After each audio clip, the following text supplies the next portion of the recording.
Infocus Consultores presenta.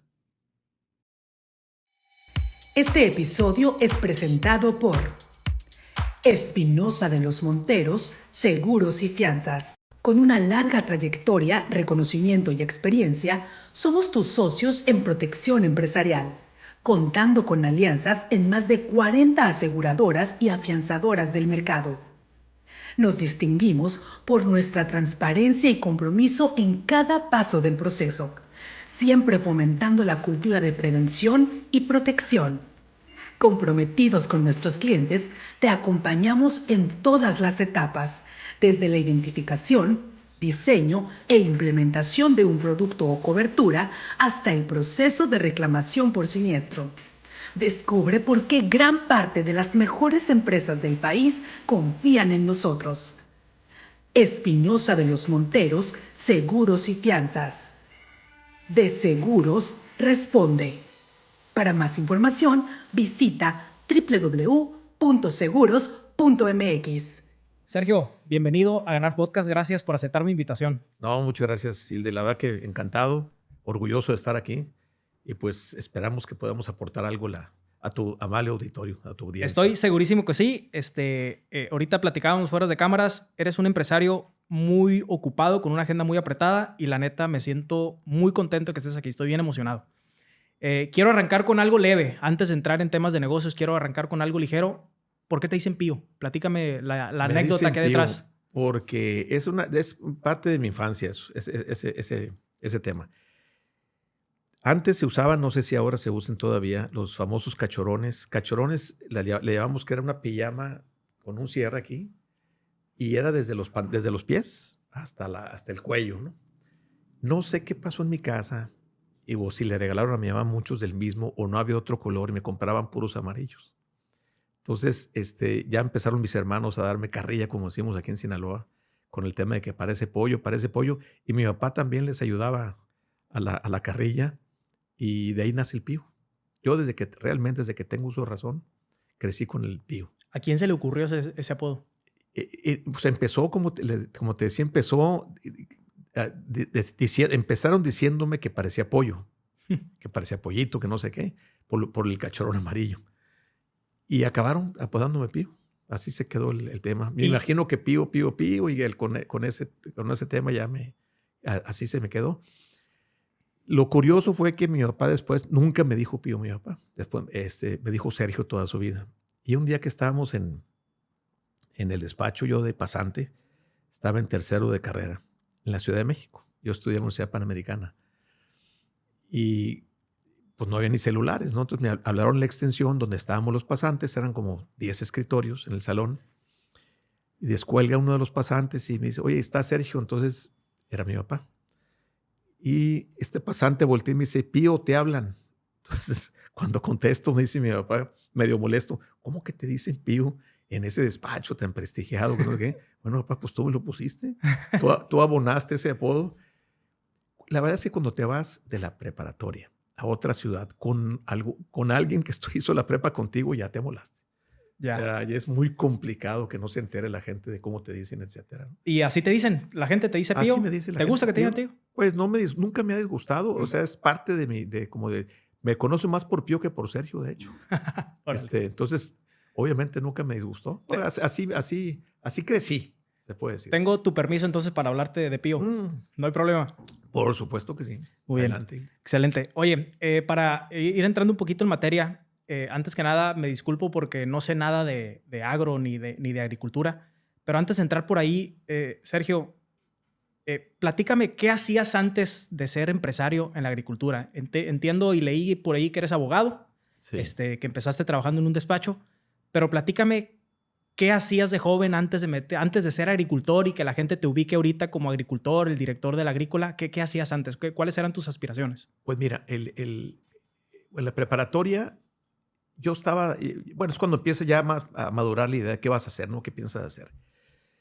Mi papá, Rodolfo Esquer Lugo, fue director general del banco, llegó a ese puesto, y pues estuvo operando como director general hasta 1982, que fue cuando se expropia la banca, el 1 de septiembre. Subrayo esta fecha, septiembre de 82, porque hay una coincidencia. Él nunca influyó conmigo en estudiar leyes, ni mucho menos. Él estudió Derecho y estudió ya trabajando en el banco. Él hizo carrera bancaria. Antes era más importante que tuvieras una carrera bancaria para ascender, que si llegabas como administrador de empresas, por ejemplo, o contador, pues tenías que hacer la carrera bancaria y empezabas desde abajo. No era todo un recorrido para entender bien el funcionamiento, y así era antes. Y él, ya casado con hijos, estudia leyes aquí en Sinaloa. Entonces yo obviamente influye porque creces con esa imagen de tu papá. Yo soy el menor de 7. Somos 3 hombres y 4 mujeres. Mis hermanos mayores no eligieron esa carrera tampoco. Entonces, cuando lo estuve pensando yo en qué hacer, me gustaba mucho el tema de economía. Y entre las clases que tenía que me interesaban mucho, antes se usaba también, seguramente ahora no sé, en la preparatoria tú ya definías si te ibas al tema social o al tema para ingenieros, se puede decir, ¿no? Entonces yo escogí el tema social porque yo sabía que iba ya sea a economía o a leyes. Entonces hice un examen vocacional. Eso me ayudó mucho, la verdad, muchísimo, para que yo me definiera. Un examen muy, muy a fondo. Era con el director de recursos humanos, que era de México, esta persona, y venía eventualmente a hacer exámenes, inclusive no nomás para estudiantes que quisieran definir su vocación, sino para administrar. Servía como el Departamento de Recursos Humanos en aquel tiempo, tanto para el Banco del Noroeste como para MZ y para Coppel. Entonces fue un examen exhaustivo, se puede decir que muy profundo. Duré casi 6 meses yendo, si mal no recuerdo, cada semana. Ya cuando hablé con él me dijo, mira, la verdad es que lo que te conviene, lo que he visto yo en ti es que lo que más te va a servir como criterio es leyes, me dijo. Pero como tienes una inquietud de ser empresario y todo, después lo complementas con una maestría en administración. Y bueno, eso fue lo que hice exactamente y le atinó en todo. Inclusive hasta me dijo las materias que iba a tener problemas durante mi carrera, mi carrera. Y así fue como me decidí yo ya para ser abogado. Y perfectamente, cuando acabé la licenciatura, ¿qué hacía antes? Bueno, pues en la prepa ya me definí y me fui a México, la Universidad Panamericana. Yo estudié en el Instituto Chapultepec, aquí en Culiacán. Y te subrayaba lo de septiembre de 82 porque yo hago mi carrera en el año del 77 al 82, son 5 años. Y en 82 yo sí aspiraba a trabajar en el Banco del Noroeste. Esa era mi aspiración. Entonces me iba a meter al banco y iba a tratar de hacer una maestría trabajando en el banco también. Pero se expropia la banca. Pasa a manos del gobierno, despiden a todos los directores generales. Obviamente le tocó a mi papá ese recorte. Y ahí se frustraron las aspiraciones bancarias. Sin embargo, mi idea para la maestría en administración siguió en pie. Me regresé a Culiacán a una empresa familiar que era las arroceras. Mi papá tiene un grupo con sus hermanos de arroceras aquí en Sinaloa. Tenían una en Guamúchil y otras aquí, una en Moches, otra en Guamúchil y aquí en Culiacán. Y bueno, me tocó estar aquí, Culiacán, en mi estancia en la arrocera. Hice la maestría en administración en el TEC de Monterrey, una maestría que hizo el TEC de Monterrey, itinerante le llamaban. Duró creo que tres generaciones o 2, no recuerdo muy bien, y ahí me tocó la primera. Muy contento, la verdad, porque fue una maestría en administración muy técnica, que es lo que yo necesitaba si quería ser empresario, para entender mucho tema, sobre todo tema de procesos. Si no estuvieras ahorita en el agro, ¿cómo te ves? O sea, ¿a qué te estuvieras dedicando ahorita si no estuvieras en el agro? Buena pregunta. Me la he hecho muchas veces. ¿Ah, sí? Muchas veces. ¿Y tienes alguna pasión oculta o algún talento? No sé, el banco sí me gustaba, la carrera bancaria sí me gustaba mucho. Uh-huh. Ahora, de un tiempo para acá se vinieron mucho el tema de emprendedurismos. La misma tecnología te trajo muchas empresas. Y bueno, a lo mejor como hasta abogado me hubiera quedado, no sé. Lo que sí te digo es que lo que hice me sirvió muchísimo y me ha servido hasta la fecha. El ser abogado me formó, me dio un criterio muy importante para mi toma de decisiones a lo largo de mi carrera. ¿Y en qué momento entonces fue cuando colgaste el saco de ser abogado y te pusiste las botas de agricultor? Platícame la historia. El saco de abogado prácticamente nunca me lo puse. Yo estudiando, es normal que los estudiantes de Derecho practiquen y pues yo entré a un despacho formal. Estuve 2 años y medio en el despacho. Después ahí entre lo que yo hacía, que era la parte corporativa de las empresas y además de créditos, era registrar bancos extranjeros en México, ante Hacienda. Y precisamente haciendo trámites me contratan en Hacienda, me piden que se me vaya con ellos a esa dirección de banca extranjera, así se llamaba. Dependía de la Dirección General de Bancos, Seguros y Valores, que dependía de la Secretaría de Hacienda. Relacionándome con ellos, me invitan como jefe de departamento y me dio mucho gusto, porque aparte me pagaban mucho mejor que como paseante, nos decían ellos, ¿no? ¿Y cómo te pagan ahí? Me decían, Sergio, pues con experiencia, así me dicen ellos. Así te pagan, ¿eh? Pero es parte de la formación. Me fui a Hacienda con las miras también de irme a la maestría al extranjero y conseguir una beca. Me casé en el 83, eso que te digo de entrar a Hacienda fue en el 80, que fue un periodo muy corto el de Hacienda nada más. Y fue con el tema de aspirar a una beca de CONACYT en aquel tiempo y como se pudiera. Banco de México también daba unas becas muy, muy buenas. Total que no me fui y ya me vine a Culiacán, ya casado, y pues ya entré a la Rosera en mis primeros años. Entonces te digo, fue muy, muy breve mi parte de abogado. No ejercí como tal, más que en mis prácticas, hasta 5º año de carrera y 1 año después. Eso fue. Y la transición entonces, cuando llegas al sector de la agricultura, ¿cómo fueron esos inicios o esos primeros acercamientos? Estando yo en la Rosera, yo en la maestría que hice en el TEC de Monterrey, conocí a una persona que tiene mucha experiencia en siembra, sobre todo en siembra de granos, más joven que yo.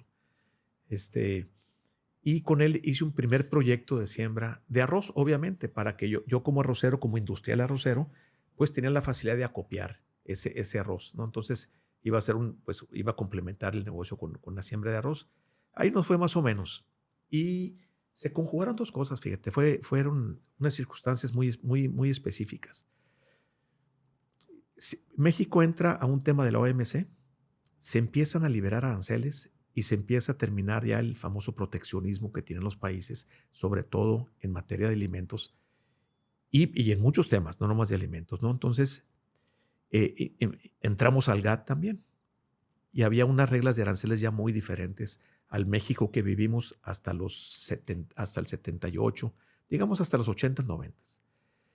Y eso fue una parte, ¿no? La otra, precisamente el tema fue el agua, el tema de que es un gran tema ahorita. Uh-huh. El arroz se siembra o se sembraba a través de, pues inundas tu lote para que empiece a crecer, gastas muchísima agua. Uh-huh. Entonces no era posible, se llegaron a sembrar 80,000 hectáreas de arroz aquí en el estado. Entonces, una política pública que yo creo que finalmente fue buena, nos fue diciendo que nos retiráramos de aquí, que ya no se iba a sembrar más arroz. Al ya no sembrarse arroz, ya no tiene ningún sentido tener una industria. Llegamos a tener 24 industrias en el estado. Era la industria número 1, era la agroindustria número 1 de Sinaloa. También estaba el algodón, esa se fue también por el tema de aranceles y se liberó la importación de todos lados. Y bueno, se siguió con el garbanzo y el frijol en el tema libre. El garbanzo, afortunadamente, se exporta todos los años y ha tenido otro comportamiento a los demás granos. Pero así fue como metí yo, como dejé, bueno, y en la empresa familiar de mi suegro, él habían tenido algunos malos años y había iniciado un proyecto de un hotel en Mazatlán. Entonces, se empezó a atorar financieramente. Lo que te platiqué de la banca originalmente, después se reprivatiza. Uh-huh. ¿Sí? Se reprivatiza en el 89, 90 por ahí. Mi papá encabeza un grupo para recuperar el banco que había nacionalizado el gobierno y lo logran. Entonces, Banoro vuelve a manos en aquel tiempo, a una parte accionistas sinaloenses y otra parte otro grupo que no era de Sinaloa. Entonces, había esa posibilidad de que en el banco nos ayudara. Entonces, me buscó mi suegro para decirme, yo necesito que me eches una mano financieramente con tu papá. En fin, así empecé yo como asesor financiero con él para sacar ese negocio. Y empecé a visitar la agrícola, obviamente. Y él no tenía gerente en aquel momento. Y lo iba a nombrar y tengo 33 años allá adentro y nunca lo nombró. ¿Quién no tenía gerente? Mi suegro. Tu suegro en la agrícola. Entonces, ya. yo era asesor de él, pues no Sí, era, sí. era como el que estaba consiguiéndolo todo el tema financiero y negociando con bancos. Sí. Y pues nunca llegó el nombramiento y así me quedé. Y así tengo ya 33 años en la agrícola. Órale. Ya después hubo otros temas. Nos fuimos a la Cruz de Lota, que fue una parte muy, muy importante, que más adelante lo podemos tomar con el tema de los de arriba. Y el cómo yo ya me hice también con mi participación dentro del negocio. Un pequeño paréntesis para hablar de Roberto Tarriba. En su momento, te he escuchado un par de veces que lo mencionas y siempre lo mencionas con un tono de agradecimiento. Sí. Platícame de qué manera influyó en ti Roberto Tarriba para ser el empresario que eres ahorita. Platícame un poquito. Mira, en un gran porcentaje. En un gran porcentaje, Roberto tiene una visión pues, impresionante, ¿no? Roberto murió ya, tiene 50 años cuando fallece. Y pues ya tiene un negocio muy grande y era el negocio más importante, hortícolamente hablando, de Sinaloa, sin duda. El más importante, que dicho sea de paso, lo han llevado muy bien los hermanos, la continuidad de eso. Y Roberto hizo un negocio pues, impresionante. Él tenía una visión de largo plazo interesantísima. Él se aventaba con proyectos que nadie se aventaba ni se les ocurría. Y bueno, pues hizo una gran empresa. ¿Cómo influyó en mí? Yo cuando recién entro, precisamente cuando ya empiezo a ver temas ya que me empiezo a involucrar en la operación de la agrícola, nosotros manejamos una distribuidora con la que en el segundo año ya hubo unas diferencias de temas que me obligó a terminar la relación con ellos. Y yo había convivido, yo a la familia Tarriba la conocía hace muchos, eran familia conocida, pero no me llevaba yo con ellos. Había tenido un viaje, curiosamente, con hermano de Roberto que se iban, un viaje en parejas. Y ahí lo traté y platicamos del tema. Él sabía que yo me acababa de meter con mi suegro y pues yo sabía que él estaba en el negocio. De hecho, él estaba en Nogales, Arizona, él manejaba la oficina. ¿Qué año estamos hablando? Más o menos. 93. Ok, principios de los 90. 92, 93, sí, principios de los 90. Entonces le hablé, fíjate Iván, que tuvimos diferencias con esta distribuidora, quiero ver si tienes capacidad si puedes tú ayudarnos. Entonces me llamó la atención una cosa que me dijo, es un detalle que fue muy importante, deja ver si tenemos capacidad de hacerlo. Entonces yo le comenté a mi suegro y me dijo, mira, fíjate, cosa curiosa, cuando no te van a prestar en la distribuidora, cuando ya tienes todo, es muy raro que te digan, deja ver si tengo capacidad. Cualquier otro distribuidor se tira a matar y te dice que sí, pero se me hace muy, muy, muy responsable lo que están haciendo y es buena señal. Él conocía muy bien al papá de ellos, mi suegro. Uh-huh. Total que adelante, a los 3 días habló conmigo otra vez y le dije, mira, Chema, ya dijeron que sí. Y Roberto me habla por teléfono y me visita y me dice, oye, quiero ir al campo, quiero ver tu campo. También querían ver qué iban a distribuir, ¿no? Y yo lo llevé al campo, ahí empezó la relación con él. Y después les empaqué yo en Culiacán el tomate bola. Ellos dentro de todo lo que tenían, que era el pepino, lo principal, no tenían tomate bola. Y los sembraron en Culiacán y yo se los empaqué. Y así le empecé a aprender cómo manejaban los empaques ellos, porque cuando íbamos a pasar su tomate en el empaque de nosotros aquí, él mandaba a su gerente de empaque para que supervisara. Entonces así empezamos con la relación. Me empieza a invitar mucho al campo, a la Cruz, a conocerlo. Y pues ya me di cuenta de lo que era la Cruz, la diferencia con Culiacán en el microclima. Pues era evidente la diferencia que tenía sus cultivos con los de nosotros y sobre todo los rendimientos. Antes no había nada de estructura protegida, quiero subrayar eso. Era campo abierto nada más. Entonces, él fue pionero en eso. Él fue pionero. En Sinaloa, por lo menos. No pionero en campo abierto. Él simplemente hizo una gran empresa y se dio cuenta de las ventajas de que tenía la Cruz en microclima. Ah, ok, ya. Y él en lo que futurió mucho y muy bien le salió, la verdad, es el mercado nacional. Él se preocupó porque México él vio venir las cadenas, la apertura comercial. Antes no teníamos ningún superamericano, ninguna, no había chance, ni chocolates Hershey teníamos en Culiacán, o sea, en México, no había forma, era no se importaba eso. Y él, con el tema de que venían los supermercados americanos que iban a ser más estrictos, que iba a haber mucho mejor calidad, él se empeña en tener primer calidad, venderla en Estados Unidos y la primera venderla en México también, al postor que quisiera pagar. Y no había su cultura en los agricultores. Lo que no era primera lo vendían en el mercado nacional. Entonces, logra impactar con su etiqueta de una forma impresionante a nivel nacional. ¿sí? Y era muy estricto en la calidad de la primera y segunda. No escatimaba nada, Roberto. No se metía con, aunque valiera mucho el tomate o la verdura en general, él no se metía en el empaque. Él ya tiene su regla. Me vas a empacar la segunda con esta calidad y la primera con esta calidad. Oye, así la vas a empacar. Y logró una marca. Bueno, ¿cómo influyó también? Me dice, oye, yo quiero desarrollar una persona, un proveedor en la Cruz, porque yo tengo mi límite para sembrar, dice. O sea, hay límites en control de tu siembra. Donde no hay límites es en la comercialización. Entonces, quiero desarrollar un proveedor. Necesito que te vengas, pero ya con mucho más, tú ya como con más participación en la empresa para que yo tenga la garantía de que tú vas a crecer aquí también en la Cruz. Y bueno, y así fue cuando yo hablé con mi suegro. Nos pusimos de acuerdo en que íbamos a hacer aquella empresa. Teníamos todo para hacerlo. Él me iba a dar la semilla, él me iba a proveer de muchas cosas, me iba a distribuir, me iba a empacar inclusive. Y yo los financiamientos los tenía con las relaciones que teníamos en los bancos. Y bueno, así empezamos. Pero ahí te saliste tú de la agrícola. No me salí. No, yo negocié. Iniciaste una sociedad. Ahí inicié una sociedad. Yo le invité a mi suegro, a hacer una sociedad en la Cruz. Ya. Y él también a igualarme en la sociedad en Culiacán. Entonces, ¿y sigue esa sociedad ahorita? Sigue totalmente. ¿Cómo se llama la? Vigente Agrícola. Es el grupo Chaparral. Originalmente era Agrícola Chaparral aquí. Y cuando yo me fui a la Cruz hicimos Agroindustrias Tombel. Y tenemos ahora, también eso ya fue después, que sigue igual en la misma proporción, Agroindustrias Villa Santiago, que es lo que producimos en verano. Entonces, esas son las 3 operaciones. Ya. Okay. Influyó entonces en que me fui para allá y empezamos a salir del hoyo. La verdad que nos dio el resultado que esperábamos en la Cruz. Con las siembras, quiero confesar que yo no tuve y lo digo abiertamente, la curva de aprendizaje gracias a él. O sea, porque tú te vas a otra zona y estás en cero. Oye, estás a 1 hora de Culiacán, pero a 1 hora es otro clima completamente. Lo vi también en Villa Santiago. Ahí sí me fui y ahí sí la curva de aprendizaje fue enorme. Duré como 2 años en medio estabilizar el negocio.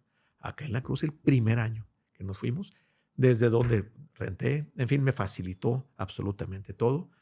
Y pues nada más haciendo las cosas bien. Entonces ahí me acostumbré yo a tener mucho benchmarking con las demás agrícolas.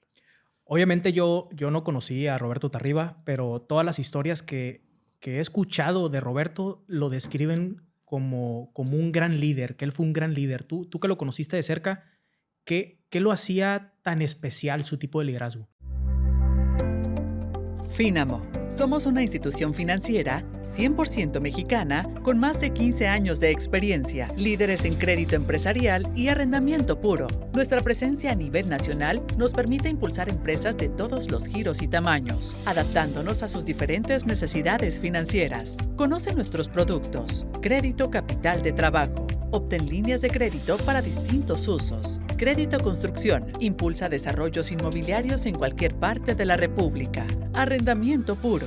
Obtén activos productivos sin descapitalizarte y con grandes beneficios. Nuestro objetivo es claro: ofrecerte atención inmediata a través de un proceso fácil, rápido y seguro. Un crédito flexible que se adapta a tus necesidades para ayudarte a alcanzar el crecimiento que tu negocio requiere. Contáctanos para recibir atención personalizada de nuestro equipo comercial experto. Finamo. La visión que tenía es que se adelantaba muchas cosas en temas de consultoría. Hay muchos ejemplos muy buenos que manejaba él pero yo prefiero que los digan ellos porque está escrito inclusive. La visión que tenía. Y Roberto, además, una cosa que teníamos mucho en común él y yo, es que le gustaba mucho la participación ciudadana en los organismos. Roberto fue presidente del CODECIN estatal. Fue el segundo presidente, de hecho, después de Enrique Coppel. Ese dato no me lo sabía. Entonces le inquietaba mucho. Pues teníamos temas para tirar para arriba él y yo. O sea, yo estaba en el Consejo Estatal de Seguridad Pública. Desde muy chico entré ahí. Después entré al CODECIN. Ya cuando él era presidente, yo ya era consejero. Y después vino otro presidente y luego ya entré yo, después de Mario Cadena. Y bueno, pues así. Entonces tenemos temas para todo. Vivíamos en la misma colonia. Caminábamos los domingos sin falta y platicábamos. Era mucha plática. Y bueno, así fue como Y luego yo tuve muy buena relación también con Iván, que llevaba la comercialización, que mis respetos se hicieron de una nueva distribuidora más importante también en Nogales y en Estados Unidos, porque ya están también en McAllen. Y mis respetos para ellos también. Y ahí con Iván hice muy buena relación también después. ¿Cuál dirías que es esa lección o ese aprendizaje que te dejó ese tiempo conviviendo con Roberto? Mira, es que si hablo de visión es muy general. Se metió en todo, Roberto. Se metía en procesos cuando nadie se le entraba a los procesos. Él veía cómo vender más caro. Y claro que le importaba cómo producir más. Lo hacía muy bien el cómo producir más. Pero yo me acuerdo que me decía, yo veo mucha gente en Culiacán preocupados por cómo abaratar el costo. Está muy bien eso, dice. Muy bien. Pero oigo poca gente viendo cómo vende mejor. Sí, porque muchos dependían de una distribuidora que para empezar les prestaba. Entonces no tenían opinión en la venta. ¿Sí? Entonces la distribuidora primero vendía con tal, como fuera, con o sin estrategia, para recuperar lo que prestó. ¿Sí? Y después ya vendía, pero Roberto no se metió en eso. Y de hecho, pues hizo su propia distribuidora para él controlar. Tenía externos proveedores como nosotros, pero el 70% o más de su operación era la que sustentaba la distribuidora. Entonces él se garantizaba con una calidad. Era impresionantemente obsesivo con la calidad. Si me preguntas otra, porque te lo puedo ir desglosando, con la calidad era obsesivo. Sí, traía varios temas ahí Sí. en la mesa. Sabía delegar muy Órale, bien. órale, Eso es bien qué interesante, qué interesante. Tengo una tía hermana de mi papá que trabajó muchos años ahí con él y siempre ha hablado de él maravillas, ¿no? Incluso otras personas que lo describen como un gran líder, como una excelente persona. Qué padre. Oye, Sergio, regresando a tu incursión a la agricultura, platícame, ¿cuál era tu visión? O sea, tú con una mente de abogado y con una preparación en maestría de administración de empresas es muy diferente a saber de agro, ¿no? A saber del Totalmente. campo. Sí. Es un mundo totalmente distinto. Sí. ¿Qué ventajas tú como abogado y con una maestría en administración y viviendo un mundo diferente en la banca a la agricultura, qué ventajas tenías tú como abogado y qué desventajas tenías como abogado al ingresar al agro? Sí, bueno, como abogado tenía muchas ventajas porque yo iba apagando fuegos. Esa es la realidad. Yo entré a esa agrícola apagando fuegos. Resolviendo problemas. Resolviendo problemas. ¿Qué tipo de problemas? Legales y legales con bancos, sobre todo, y pues financieros. Pero los financieros ya estaban combinados con legales. Así fue. Así fue. Claro que me sirvió muchísimo mi formación de abogado, pero lo que más te sirve finalmente son las relaciones que tienes. ¿Qué ventaja tenía cuando me fui involucrando más, porque ya dependía mucho de mí la operación, sin tener el nombramiento oficial de gerente, pues era el director. Ya. Te lo ganaste, pues. Finalmente. Te lo ganaste. Y yo me llevé a esta persona que te digo, con la que empecé a sembrar arroz, me lo llevé como mi persona de confianza, porque mi suegro hasta eso, que como tenía el tema de Mazatlán, él me dejaba trabajar aquí. O sea, yo trabajaba prácticamente solo. Las decisiones que tomaba eran algunas consultadas y otras eran aquí.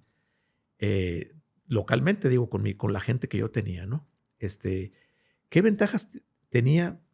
Pues que no sabía y no tenía paradigmas del tomate. Estoy de acuerdo. Entonces yo tenía todo para aprender, ¿sí? No tenía educación Entonces sí me preocupé por tener un benchmarking, o sea, que yo supiera cuál era el objetivo, cuál era el alcance con los mejores agricultores. Lo explico. En el bell pepper, pimiento verde o bell pepper verde. Me preocupaba por ver antes como no había estructura protegida, podías ir a cualquier campo y verlos. Sí teníamos muy detectados, muy bien, yo tenía detectado quién eran los mejores para chile bell, los mejores para tomate bola, los mejores para saladet. Entonces las mismas relaciones de mi papá y mi esposo me permitían entrar a los campos y la gente abiertamente me enseñaba y me abría las puertas. Entonces yo así fue como aprendí mucho más. Uh-huh. Y ya te empiezas a fijar objetivos en tu empresa de que la aspiración es esta. Oye, cuando llegó las mayasombras, pues ya no son 4,500 bultos por hectárea de tomate, ni 5,000. Ya vas arriba de 10,000, 12,000. Claro, no, al principio no era tanto en la mayasombra. Fuimos aprendiendo esa curva de la mayasombra, pero ya eran otras aspiraciones porque es tomate indeterminado. Entonces yo siempre estuve comparándome desde un principio con otros. Tenemos un sistema, pero eso es desde el tercer o segundo año que llegué. Primero le atiné al comercializador, que era Farmers. Segundo, ese comparativo lo hacíamos con 5 agrícolas a través de nuestro asesor contable. Entonces, no ponían el nombre de la agrícola, pero sí una A, B, C y D para que yo leyera y viera mi resumen en cada producto si fui el más barato o no produciendo. desde ahí empiezas ya a meterte mucho más al proceso para hacer el más barato. Claro que tiene que ver con la productividad finalmente, ¿no? Entonces, esa serie, para mí, una cosa que no he dejado de hacer, esas comparaciones. Lo sigues haciendo. Lo o sea, sigo te haciendo. sigues comparando en el buen sentido con los más grandes. Sí, porque quiero ver para dónde vamos. Ahora que ampliamos el tomate en la Cruz, el empaque de tomate bola, pues nos fuimos también a averiguar cuáles eran los últimos procesos en los empaques con los que yo considero en Sinaloa que lo hacen muy bien. Y bueno, ahora están muy accesibles muchas cosas por información, por internet, ¿no? Pero antes no. Y en fin, así fue como... Y empecé a contratar gente nueva también que me acompañaba a ver otros empaques. Yo los involucraba con los ingenieros, pero sobre todo la puerta que me abre Roberto allá es casi Claro. un manual de cómo le hago para Claro. esto, hasta qué aplicar y no. Claro. Dicen que el ser agricultor, por más rentable que sea o por más buena temporada que haya, si no te apasiona, no vas a durar mucho. ¿Recuerdas tú alguna experiencia donde ya hiciste clic con el agro, que realmente te apasionó o te enamoraste de la agricultura? Sí, yo cuando hice clic fue cuando empezó a ir bien, porque los primeros años fueron muy malos, muy malos. Y cuando haces clic es cuando dices, mira, sí tiene sentido, sí se gana aquí dinero. Ya empezó a sonar la caja. Y fue cuando cuando fuimos a la Cruz, en aquel momento. Y entre las dos agrícolas, la verdad que hicimos un buen grupo en él. Ahorita mencionaste algo bien interesante que se me hizo, que tú con tu mente de abogado empezaste a resolver problemas financieros y te empezaste a meter en las innovaciones y todo ese rollo. Mi percepción es que hace 30 o 40 años la agricultura ha sido mucho de feeling, ¿no? Y poco a poco ha ido profesionalizándose. O sea, poco a poco ha ido agarrando estructura de negocio como empresa. Sí. ¿Cuáles fueron esos primeros retos con los que te topaste de que viste sí un negocio, pero cómo le hiciste para empezar a formar una empresa dentro del negocio? Sí. Vamos a volver a la misma fuente. La diferencia, bueno, había un grupo que es el Grupo Ley, que ellos venían del empresariado, no venían de la agricultura. Entonces, también tomaba bases de ellos, cómo sean sus consejos. Ellos siempre fueron socios de un socio, en este caso eran socios de un agricultor extranjero. Entonces, veía cómo se institucionalizaban ellos. Pero básicamente los primeros retos para empezar son la misma tecnología. ¿Sí? Cuando yo llegué, no estaba todavía el tomate, se hablaba ya de un tomate de larga vida que inventaron los israelitas. Y en Sinaloa empezaron a irse casi de contrabando, los traían para sembrarlos aquí. En ese momento era el mejor tomate que había. Y luego viene el reto del riego por goteo, que fue fundamental. Además de ahorrar el tema del agua, tiene un impacto, como es gota a gota, tiene un impacto en la nutrición enorme. Enorme. Se transformó también Sinaloa. Una misma variedad, tú la hacías de rodado o de riego por goteo y era totalmente diferente la misma variedad. Después viene el tema de los plásticos, que no funciona en todos lados. A mí sí me ha funcionado, por ejemplo, en la Cruz, me funciona mucho, en plasticar el surco. Entonces empiezas con esos retos ya a escalar, ¿no? Y ahí los retos es que es un tema caro. En los empaques también empezaron a evolucionar. Aparece el empaque electrónico no existía. Antes era a través de cribas, que era haz de cuenta, una malla ciclónica. Caía el tomate más chiquito, el menos chiquito, o sea, dependiendo de la apertura. Y eso evolucionó totalmente cuando aparece la automatización, que nosotros sí tratamos de hacerlo de inmediato. Ya tenemos casi 28, 27 años con el tema electrónico. Te separa los tomates en base a color y en base a tamaño. Y ahora hay unas máquinas ya más sofisticadas, en base a defectos también te la puedes separar.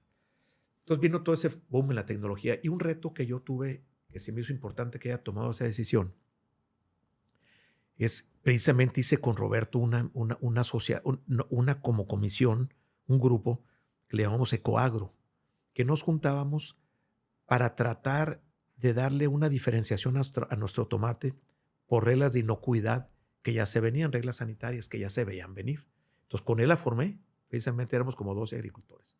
Hicimos un manual nosotros para usos casi, como se dicen, usos y costumbres, pero era un manual más bien de operación de un empaque, ¿sí? Haz de cuenta un ISO, y eso lo hicimos local. Después ya cuando empezaron a certificar en Estados Unidos, tomaron mucho el manual de nosotros, el que hicimos para los procesos en el empaque. Y eso también fue con él. Pero ahí sí yo ya interactuando conjuntamente. Iván, su hermano, y otras agrícolas nos monitoreaban allá. Después le pensamos poner que los que tuviéramos este proceso tuviéramos un sello para que nos diferenciaban a la hora de vender nuestro producto allá. No se logró como lo queríamos, nos faltó mucha mercadotecnia, pero fue un reto que tuvimos. Cuando me tocó ya cambiar al jefe de empaque, ahí fue cuando ya tomé la decisión de, con lo que venía de inocuidad y todas esas reglas, pues ya no era un jefe de empaque que nomás le supiera al tema de manejo de motores y de contratar gente, que supiera agarrar un manual hasta traducirlo y ver qué hacía con él. Entonces, ahí fue un cambio para mí muy importante en la empresa. De hecho, hablo con un primo que trabaja en Chata y le dijo, oye, ¿cómo le están haciendo? Yo sé que en Chata pues, son puros ingenieros. No, me dijo, hay una bolsa de trabajo muy interesante en la UAS, con gente muy, muy capaz. Yo te recomiendo ingenieros bioquímicos si es para el empaque. Entonces, así me traje un ingeniero que tenía 24 años en aquella época, ya tenía maestría en conservación de elementos y me lo traje jefe de empaque. No sabía absolutamente nada de tomate. Pero la capacidad que tienen ellos por su formación como ingenieros y más bioquímicos y maestría en conservación de elementos, aprendió un año lo que no sabemos hasta la fecha todo el resto de ingenieros y de abogados de todo el proceso del tomate post cosecha, que es lo interesante, Sí. por la formación que tiene. Entonces él también cero de tomate. Se me hace muy interesante todo eso que platicas, porque tú llegaste a la agricultura sin paradigmas, ¿no? No tenías Sí. creencias limitantes. Pero cuando empiezas en la agrícola chaparral y que tu suegro te empieza a dar más responsabilidades y empiezas a resolver problemas y a tomar este tipo de decisiones drásticas, ¿no te topaste con la vieja guardia? Es decir, con los trabajadores que ahí ya tenían años y que Sí. llegaste tú fresquecito, con ideas nuevas, con ideas muy innovadoras. ¿No sentiste como resistencia por parte de ellos? Mira, ¿Cómo lo manejaste? Sí lo sentí, pero yo trataba mucho de evidenciar por qué lo hacía. Con fundamentos, pues. Sí, no, y visitábamos otras. Es que lo mejor era eso. Oye, a ver, okay. Es que el tomate, tantos bultos por hectárea, vamos a ver a fulano. Ok, ya. Yeah. Oye, que nos pegó bacteria, una enfermedad típica, ¿no? Con la humedad, con la lluvia. Oye, es que aplicamos esto y nos... No, esto puede estar mucho mejor si lo prevenimos. Oye, vamos a verlo enseguida. Y íbamos a otros lotes y es verídico, no tenían nada de enfermedad muchas veces. A veces sí, hay que reconocerlo. Entonces decías, hay que hacer muchas cosas. Entonces cuando ya confrontas una idea con la realidad. Entonces así vas quitando. No hay para dónde hacerse, pues. No, y eso es lo que yo trataba de evidenciar esa respuesta, porque entonces me apabullaban. Si no, ¿qué argumento tenía yo para decirles que no? Claro. Y ahorita, por ejemplo, platícame qué es Agrícola Chaparral. ¿Qué siembran? ¿A quién le venden? Ahorita nosotros sembramos. Ya eso fue evolucionando. Yo tengo que agradecer mucho a mi suegro que me ha dejado trabajar solo prácticamente muchísimos años. Ahorita, bueno, abrimos la cruz. Yo entré en el 93. 92 empecé a ir, 93 ya de planta a la agrícola. En el 99 ya es cuando empezamos a visorear la cruz. No sé si visorear, pero sí a planear irnos a la cruz. Echarle el ojo, pues. Echarle el ojo. Y en el 99 hicimos la primera siembra de tomate. Luego después ya con chiles. El empaque lo hicimos hasta hace 8 o 9 años, más o menos. Esta debe ser la 8ª o 9ª temporada, no me acuerdo muy bien. Pero todo lo concentramos en Culiacán, pero empezamos a crecer ya en la cruz sin empaque. Después vino Villa Santiago, ahí sí llevamos ya 12 años. Porque como agricultor, tú para que seas atractivo para las grandes cadenas en Estados Unidos, es bien importante que tengas fruta todo el año. Para que seas un proveedor que además que eres confiable, pues que te surta todo el año. Entonces, ¿eso queda en Nayarit? Eso queda en Nayarit, en Compostela. Ahí sí nos dimos muchos frentazos. Como te decía, la curva de aprendizaje fue mucho más pesada que en cualquier lado. De hecho, todavía seguimos dándonos, tiene sus altibajos. Es un reto hoy del Grupo Chaparral. Es un reto irse a producir otros productos que no sea el tomate uva, que es el que tengo en un 90% en Nayarit. ¿Y qué producimos ahora en general? En invierno producimos tomate uva, tomate saladet y tomate bola. Pimiento verde y pimiento rojo, pero lamuyo, que es otra forma, por eso le dicen lamuyo. Es un término que viene de la Roche francés. Eso es lo que sembramos tanto en La Cruz como en Culiacán en invierno. Y en verano sembramos poquito roma o saladet y la mayoría el tomate uva. Sí nos falta, y es el reto hoy por hoy, de salirnos ya a otro lugar a producir en verano otros productos como el saladet. ¿Qué porcentaje de lo que siembran lo exportan al extranjero? Depende del producto. Prácticamente los míos, el 98%. Por ejemplo, el tomate uva, casi te digo que es el 100 ¿A poco? Órale. por no decirte, porque no tiene tanto mercado en México. ¿Y todavía. solamente Estados Unidos o otros países? Hoy solamente Estados Unidos. El tomate saladet es lo que más dejamos en México. Tiene mucho consumo nacional. Pues es el tomate preferido de las amas de casa. Así es. El tomate bola, cada vez se ha perdido más mercado. Hemos reducido nosotros el porcentaje de siembra, de hecho. Pero es un tomate que ya tiene un límite también para hacia abajo, que ya tiene una base para que de ahí no debe bajar, pues porque todavía hay clientes y alimentos que todavía te lo demandan. Pero ya es el que menos siembro. Me gusta mucho el tomate uva porque es complicado y tiene muchas variantes. El año pasado alcanzaron precios muy buenos. Este año, por ejemplo, van bajo los precios. Pero es un tema finalmente de especialidad que le llaman. Cada vez hay más sofisticación y es un tema que viene de mucho mejor sabor. El tomate entre más chico, esas verdes traen muy buen sabor. El bell pepper verde te puedo decir que es casi el 98%. Para exportar. Para exportar, y también el rojo, el amullo. Es muy... México todavía falta mucho consumo de verduras todavía.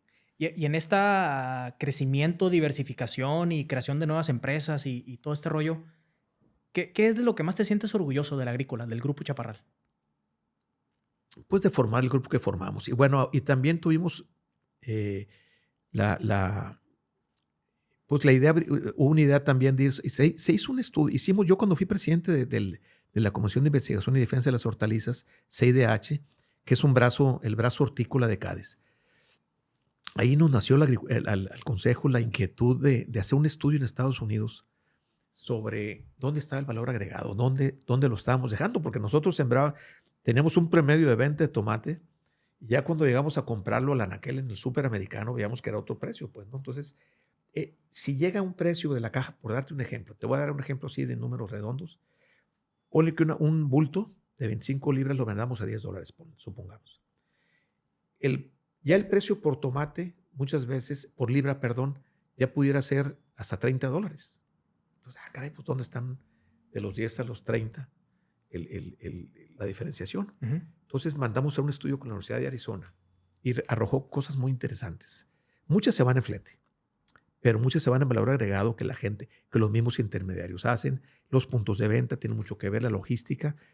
Y en ese estudio detectamos dónde estaban los principales centros de consumo.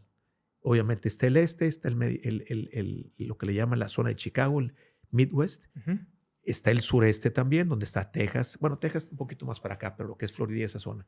El este consume mucho. Ahí la población es muy alta también. En el oeste está California y está Washington, hasta Seattle por ahí. Eran unos 5 puntos Uh-huh. súper importantes. Y ahí nos nace la inquietud de poner una distribuidora ahí, en cualquiera de los 5, y que no fuera Nogales, salirnos de Nogales, que eso fue un gran acierto.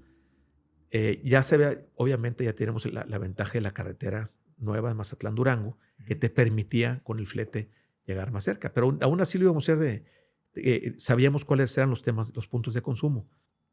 Y decidimos juntarnos 3 agrícolas más o menos del mismo tamaño y formamos Marengo, que es una empresa que es uno de los grandes aciertos que yo creo que hemos tenido como Grupo Chaparral, asociarnos con otros 2 agricultores y establecer esta empresa que ha crecido mucho. Pura distribuidora. Pura distribuidora. Puesta en Estados Unidos. Puesta en McAllen, Texas. McAllen, Sin okay. McAllen. Es una empresa americana, de hecho, con dueños mexicanos, pero es una empresa americana y que da otros servicios. Tienen contratos bien importantes de maquila, de preenfriado, etcétera, de proceso que se hace y muy importantes, que ha crecido mucho la bodega, no nomás por nuestro producto, sino por lo que se hace con terceros. ¿Y esa distribuidora crees que tenga mucho más potencial que el grupo está aquí en México? Mucho, tiene mucho potencial. ¿Es tu gran apuesta para los próximos 10 años? Sí, debe ser la gran apuesta para los próximos 10 años. Quiero que sepas que los 3, por el tamaño que tenemos, no nos damos abasto con esa distribuidora. Cada uno de los socios claro. tenemos otras vías, otras salidas. Sí, claro. Pero claro. La meta, ¿cuál es? Que cada vez dependamos menos de otras distribuidoras. Aunque sí hay unas muy buenas como esa, pues no tenemos por qué descartarla, ¿no? Sino crecer más porque tenemos otro canal nuevo de venta. Yo que no estoy en el sector de alimentos, ni menos en el agro, a mí me regalas un cactus y se me muere, ¿no? No conozco mucho este tipo de rollos. Pero me sorprende el mercado y el negocio que hay de alimentos en Estados Unidos. O sea, Sí. es enorme, enorme. Sí. Oye, Sergio, tema del agua en Sinaloa. Es un problema muy grave que hay ahorita. Tengo un dato, tú corrígeme si estoy en lo cierto. Este es el segundo año consecutivo donde están las presas más escasas que nunca, ¿no? Algo así. Sí. Tengo ese dato. Pero para las personas que no estamos tan metidos en el agro, platícame en qué consiste este problema del agua. ¿Por qué es tan grave? Partners, reclutamiento empresarial. Encontramos la pieza perfecta. Hazlo simple. Aquí en Sí, Sinaloa. mira, todo va a depender del tema, obviamente, de las lluvias, ¿no? Y lo que vayas acumulando en tus presas. Sinaloa, la verdad que tiene una buena infraestructura en presas.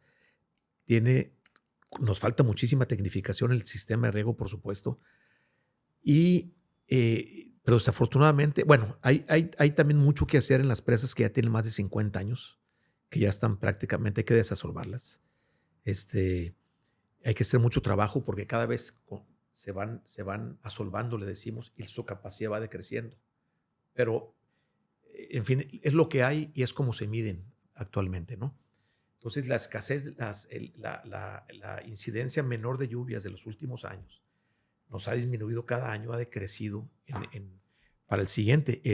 Y no es que llevemos 2 años consecutivos. O sea, llevamos varios con poca lluvia, pero llegábamos a un nivel más o menos aceptable para que te utilizaran cierta superficie.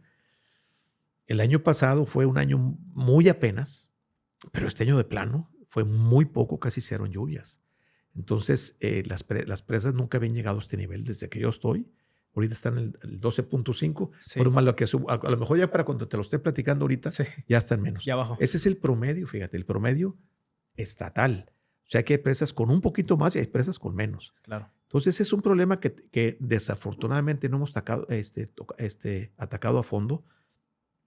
Yo creo, siempre lo hemos visto, ha habido iniciativas en el norte de proyectos muy interesantes, pero aquí es una combinación con políticas públicas necesarias para todo esto. Son las políticas públicas. Y esfuerzos ciudadanos. Eso no tengo ninguna duda. Hay algunos esfuerzos, pero son muy aislados. Hay temas también le llaman, de fomentar las lluvias a través de vuelos, como se dio el año pasado y el antepasado. Estimulación de lluvia les llamamos. No es suficiente. Entonces, pues hay que reforestar grandes zonas todavía en el estado para que se recupere esa capacidad de atracción y que se formen esas nubes. Te lo platico así en términos muy, muy sencillos, Sí. pero es mucho más complicado. Y es un trabajo a mediano plazo donde le tenemos que entrar todos y todos los sectores, no nomás el agrícola. Yo estoy de acuerdo en que el sector agrícola es el que más se lleva el porcentaje de las presas, no hay duda, pero también la industria, también los ganaderos, también pues la misma población urbana pues va creciendo y va demandando mucho más agua, obviamente, ¿no? Y hay proyectos interesantes. Yo creo que estamos tocando fondo. Desafortunadamente, muchas veces nos esperamos a tocar fondo para tomar cartas en el asunto. ¿Tú crees que ya estamos en ese punto de tocar fondo? Yo creo que sí, porque nunca habíamos llegado a estos niveles de porcentaje en las presas. Nunca habíamos llegado. Y sí representa, yo te lo digo hoy por hoy, yo no tengo certidumbre si después del 15 de marzo vamos a tener agua. ¿A poco? Sí, o sea, que nos va a alcanzar para terminar el ciclo hasta, por lo general terminamos el ciclo en mayo, primera semana de junio. Se redujo mucho el maíz, como lo pudiste ver. Nosotros teníamos un buen porcentaje de hectáreas de maíz, la tuvimos que anular totalmente para producir, para que nos den a intercambio. ¿Cómo funciona esto? Los permisos de siembra. Ajá. Tú tienes registradas, todas las tierras de riego están registradas ante las autoridades del CNA, de la Comisión Nacional del Agua. Y en base a ese registro de tus tierras, tú tienes derecho a una cuota de agua. Y en base a lo que siembres, se te establece una cuota diaria, se te fija una cuota de agua también. Entonces yo tengo derecho del maíz, por ejemplo, yo tengo estas hectáreas. Oye, pues no voy a sembrar nada, pero dame esa agua en la legumbre. Porque ya nos tocaba de entrada un porcentaje muy inferior al año pasado. Por la capacidad que tienen las empresas cuando inicia el ciclo 24-25, ya tenemos derecho a muy pocas hectáreas para sembrar. Entonces yo intercambio las de nosotros. Puse un ejemplo personal para que se entienda mucho más. Mis tierras que están registradas con un derecho a agua, las dejo de sembrar y esa agua que no me las dice aquí, dámelas para la legumbre. Apenas Entonces, así la hacías, pues. Apenas yo así cumplía con mi programa de legumbre y no sembré nada de maíz. Entonces sí está crítico. Hay mucho menos siembra, obviamente, de maíz. Y el año que entra me preocupa mucho porque necesitamos pues muchísima agua para llegar otra vez a niveles de que llegamos antes. Oye, Sergio, pero a ver, mencionaste una palabra clave que dijiste que es un tema que todos no hemos atacado a fondo. Sí.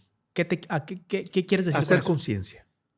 Hacer conciencia. ¿Pero qué tipo de conciencia? Tipo de conciencia. Apoyar, apoyar en forma y en serio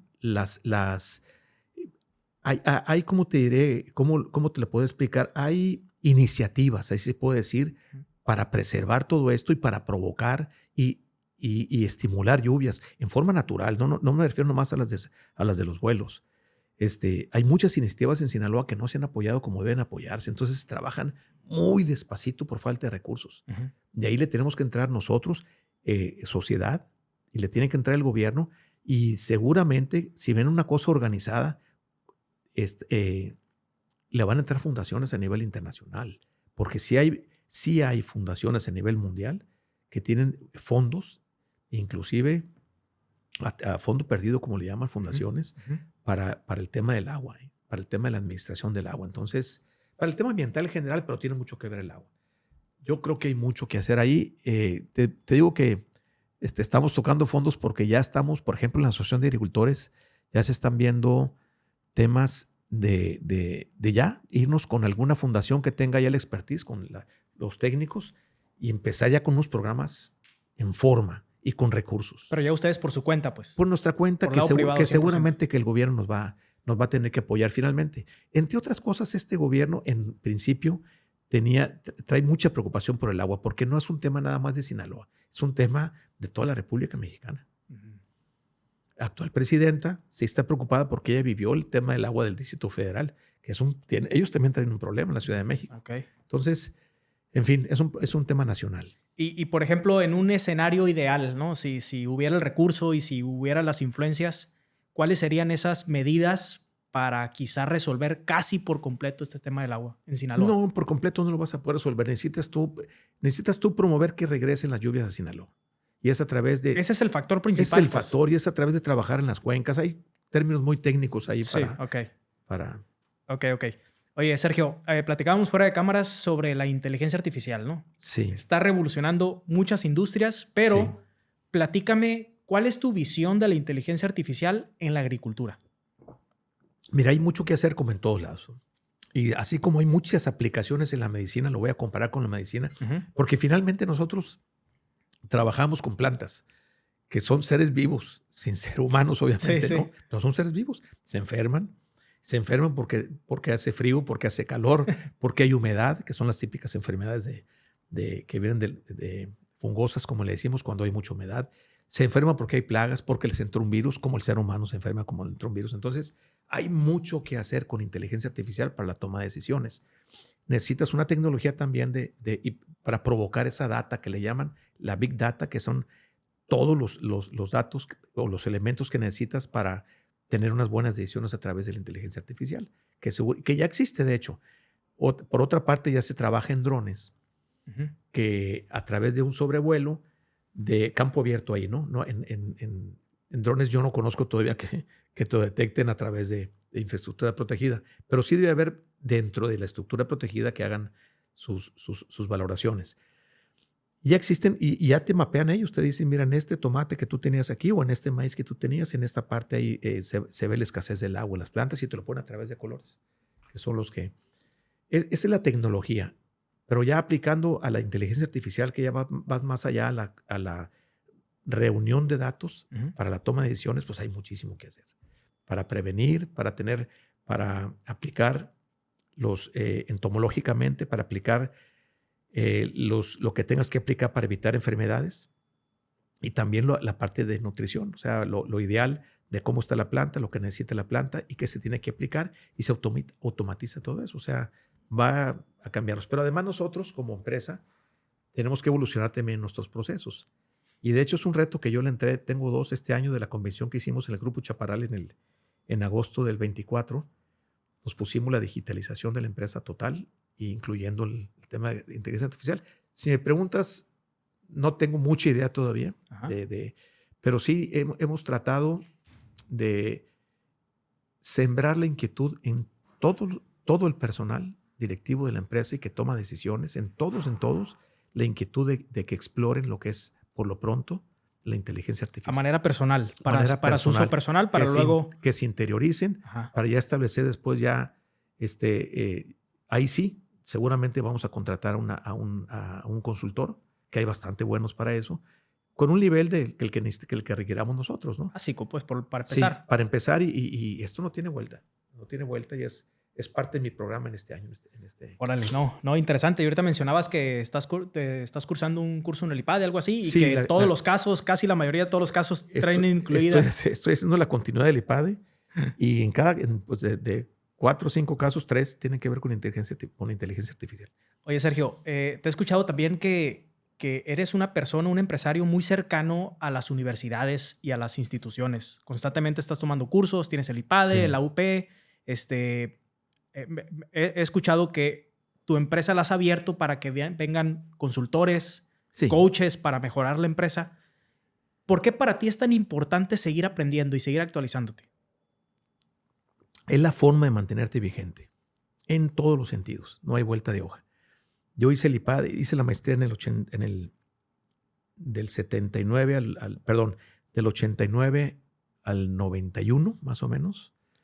Y el IPADE lo hice en el 2001, que es un programa de la E2 que trajimos a Culiacán por primera vez en ese año. Programa de 9 meses. Cuando yo hice el IPADE, hice ese programa que es a través de los casos y ves todas las ramas de una empresa: comercialización, recursos humanos, control de información financiera, o sea, control de operaciones, procesos. Aquí en Culiacán existe también el ICAMI. El ICAMI es una rama del IPADE, pero a nivel gerencial. Y todos los líderes de la agrícola pasaron por ahí. Y van a volver a pasar otra vez más adelante porque para que se actualicen también. Entonces, yo quería hablar el mismo idioma con ellos. Por eso me empecé a meterlos a todos. Porque ¿de qué sirve que tú hagas un programa y llegues y no te puedas comunicar en los términos? Claro. Sí te puedes comunicar, pero se te facilita mucho y ellos también crecen. Y eso te lo agradece mucho la gente. La gente no tiene idea de lo que apreció el haber pasado por el ICAMI, conectarse con otras gentes, porque ellos se sentían que en el agro, como ingenieros agrónomos, que nunca iban a tener ese tipo de contactos, o inclusive nunca iban a tener analizar algún caso que no fuera agrícola. Ese es básicamente el interés, y es estar al día. Y no puedes retrasarte nada porque la competencia lo hace.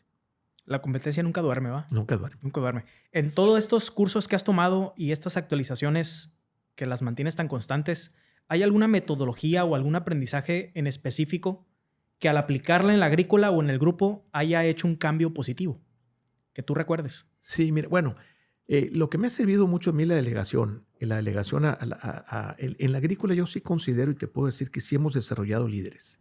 En la agrícola hay mucha independencia, mucha autogestión en la toma de decisiones. Y ahí no te lo voy a presumir completo porque se dio por mi circunstancia. O sea, yo no tenía conocimiento del agro. Entonces yo lo que me encargué es que cada una de las gentes que yo tuviera en las áreas específicas, entomología, nutrición, empaque, administración, etcétera, etcétera, que sí, comercialización, que ellos sí se capacitaran y tuvieran mucho más experiencia que yo. O sea, en el momento en que tú como director quieres enseñarle o quieres saber más que el director del empaque, estás perdido. ¿Por qué? Porque tienes que saber mucho más, no más que el director del empaque, que el otro. Entonces, no te va a dar para eso. Y es exactamente la acción contraria a desarrollar líderes. Entonces, mi circunstancia, te digo, me ayudó porque yo tenía que fijarme, eso sí, ¿qué es lo que yo considero que hicimos bien en la agrícola? Es contratar a la gente adecuada y a los perfiles adecuados. Ya que tienen los perfiles adecuados, pues ya preocúpate porque sean expertos en su materia. Yo tengo la relación de que sepan más que yo en un sentido figurado. Al volverse expertos en su materia, pues saben más que yo. Totalmente, claro. ¿Sí? Entonces, ¿qué nos corresponde el director? Que no es un tema súper trillado, pues es coordinar, es dirigir la orquesta. O sea, que todo el mundo vaya a dirigir la sinfonía, pues. Cuándo actuar y cómo actuar. Pero que ellos lo hagan, pues ellos que toquen su instrumento a la perfección. Y yo creo que eso me ha servido mucho. Y he tenido gente buena también en la oficina. Y sobre todo se ha creado, que es lo que trato yo, mantener un ambiente muy sano, un ambiente de valores. Y pues que te lleva buenos resultados. Tenemos muy poca rotación en la agrícola, afortunadamente. De hecho, platiqué con una persona muy cercana a ti y me mencionó algo muy curioso. Me dijo que tú eres un empresario, eres un director que tiene mucha tolerancia a los errores de sus trabajadores, que le tienes mucha paciencia y que sacan un aprendizaje colectivo del error. ¿Esto lo haces de manera consciente o inconsciente? Las dos formas. Es que se te da porque se te da. O sea, no. Digo, a lo mejor te contesté muy... No, me gusta. Sí, es que son las dos cosas. Mira, tú tienes que... ¿Cómo se aprende? Pues equivocándose. Totalmente. Sí, claro. Claro. Si hay un dolo, mala fe o descuido o irresponsabilidad, para afuera. O sea, Sí. ese no tiene vuelta de hoja. Así es. Ahí no lo toleras. Pero si tú ves que es un tema de aprendizaje también de la persona, pues déjalo que aprendas. Pues cuántas veces no me equivoqué yo también, en muchos sentidos. Pues déjalo que aprenda. Y hay que dejarlos que aprendan y que resuelvan. Cuando hay problemas serios, lo resolvemos entre todos. Entonces, pero eso ya sale natural, ¿sí? Y el director de producción trata de estar siempre en sintonía con todos y rara vez tomamos una decisión muy importante unilateral. Es bien raro eso. Siempre andamos preguntando, ¿cómo la ves? Dame tu opinión, fulano de tal, tú que estás ahí, ¿cómo la ves? ¿Queremos hacer esto? ¿Queremos? Y así se va.